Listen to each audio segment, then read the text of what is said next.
Mr. Naidu, thank you very much for speaking to CNBC TV 18.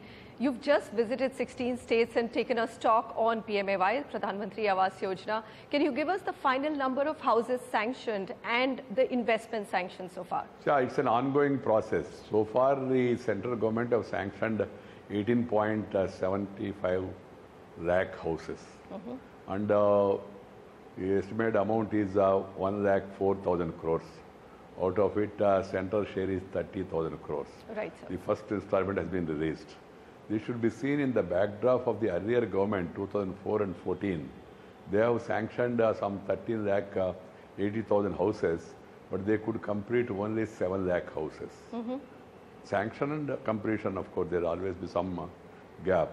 So this government have taken this scheme very seriously because the Prime Minister has declared that housing for all by 2022. All right. That's why we are trying to convince the states to send their requirement, and we have also given them the survey of the demand in each state and asked them to reconcile with their own local survey and then come with proposals for housing. What does the survey say? Because now its beneficiaries can also apply online both to the center and the state. Is the pent-up demand actually 2 crores or it's lower, sir? No, as per our survey, it is around 1.75 crores. Very close to the target.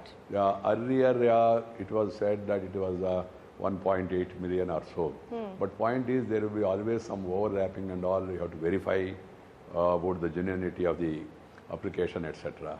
That will be somewhere around that figure only. And the states are all on the job, and then they are sending us as and when they are able to finalize the names of the beneficiaries and also the land. Land is an important issue. Right. Because without land you can't construct houses.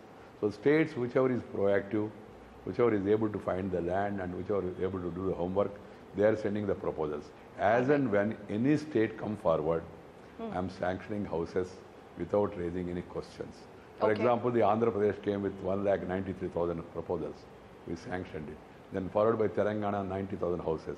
Whereas a state like Uttar Pradesh, which is one of the biggest states, they have submitted only 26,000 applications. Even the 26,000 applications also, after myself writing 4 letters and my department writing around 11 letters to the state government, then only, and then even then they were not moved.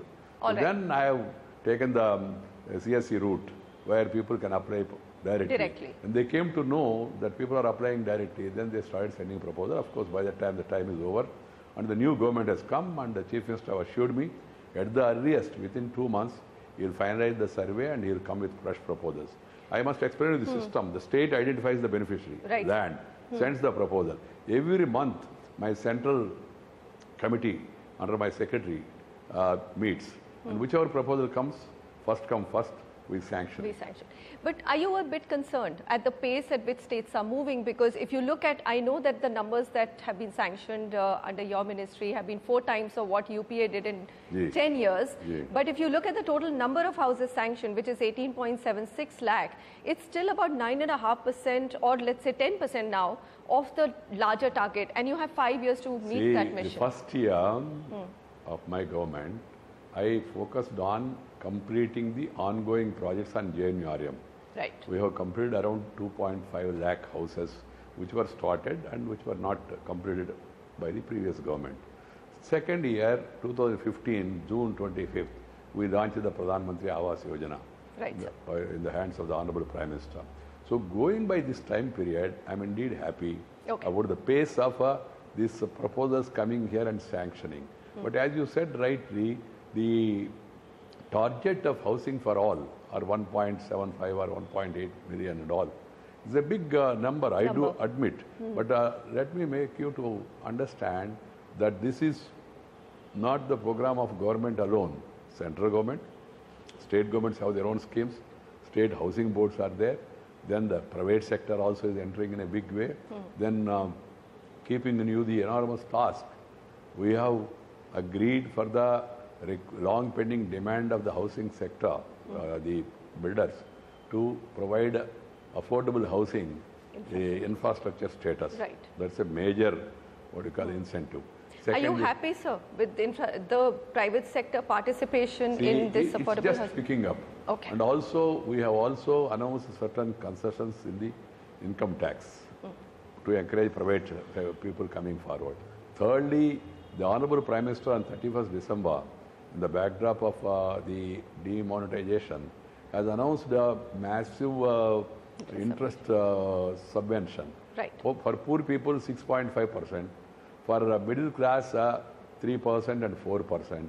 That means if the interest rate is somewhere 9.5 to 10%, if you reduce 6.5, it will be only 3.4.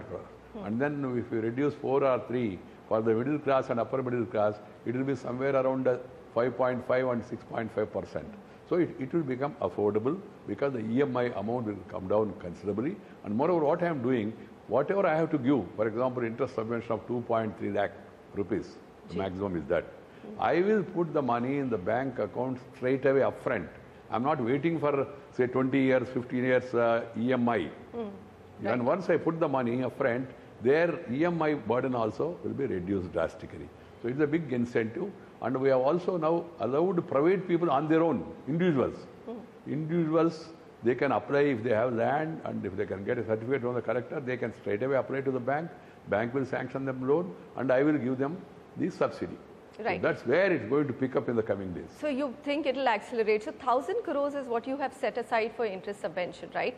Do you think if the demand actually comes for more, will the ministry look at I will be asking the increasing? finance minister to supplement what has been given earlier, because it's a commitment given by the Prime Minister, and housing for all is one of our top priorities. I am talking of the urban housing. Right. Massive housing program is going on in the rural area also. My counterpart, Mr. Narendra Singh Tomar, is also taking interest, and it's also catching up the speed that is required in the rural areas. And coming to the urban areas, I have also sensitized the CREDAI and also the real estate sector people, had a number of consultations, tried to understand their problems, and at the end of it, I brought in the Real Estate Regulation Act. Let me also clarify, which I have been telling them, this Real Estate Regulation Act is only regulation, not a strangulation. Right. Because I want people, private sector, to enter in a big way. But there has to be some regulation, because in between some fly-by-night operators, they entered the real estate sector, and then left and right, they made all promises. They have not fulfilled. Some of them are failing in the target of completion, or handing over, or fulfilling the specifications, etc. So a lot of complaints have come, and there is a lot of agitation among the people across the country. RERA was very needed. Particularly middle classes. And that's why, after consultation with all the stakeholders, then we brought this Real Estate Regulation Act. And then the central government have notified the rules. The states were mandated to notify the rules. Most of them have done it. Some of them have provisional publication of rules. They have done it. But are you concerned? Yeah, yes, some definitely key states like Karnataka, Haryana, Tamil Nadu have not come out, and now the private sector is saying we have to register all projects up to 31st July, and we are losing time, and it's not so easy. No, that's why we are sensitizing the states. I myself is visiting the states, not only for housing, but also for Amrut, for Smart City, for Pradhan, for Swachh Bharat. All these schemes I am reviewing with my counterparts in the states, and whatever is pending with us, we are clearing. Whatever is pending with them, then we are requesting them to expedite. And I am focusing special attention on Real Estate Regulation Act, because as you said, by July, if they don't appoint a regulator, right, and if they don't appoint a tribunal, appellate tribunal, then you cannot register the projects. Right. If you cannot register the project, there will be standstill, there will be chaos in the market. Absolutely. So keeping that in mind, I am sensitizing. I am happy with the response. Every state have realized it. Most of them said they will be able to do it by the end of this month. All right. Let's come back to the land question. You said for affordable housing, you need land, and private sector has also been saying land is a big issue. PMO actually sent out a message to all states that please figure out what surplus land you have and make it available, make a list. Is there some progress on that, sir? So there is some progress. At the end of the day, the housing for all caught the imagination of the people. So people at the lower level, they are pressurizing a collector, representatives or local representatives, sir, housing. Absolutely. And government is giving, and why you are hesitating? I know. So the state governments are now compelled to search for land. It would have been good if we were able to pass the land registration at the central level. But for political reasons, some parties or some governments have opposed it. Though the state government is in favor of it, their own party in the center opposed it. That's what happened. You know that Congress brought the registration earlier. They have acquired lakhs of acres earlier during their regime. When it came to this thing, they want to portray the Prime Minister as if he is anti-farmer and all. Understanding their strategy, the Prime Minister said, I am leaving it to the states. Right. Let the states decide. So now the states are coming forward. Even the Congress party ruled states also, I don't deny that. They are coming forward with the proposals and all. Because without land, you cannot. And secondly, I also blame to some extent the real estate developers.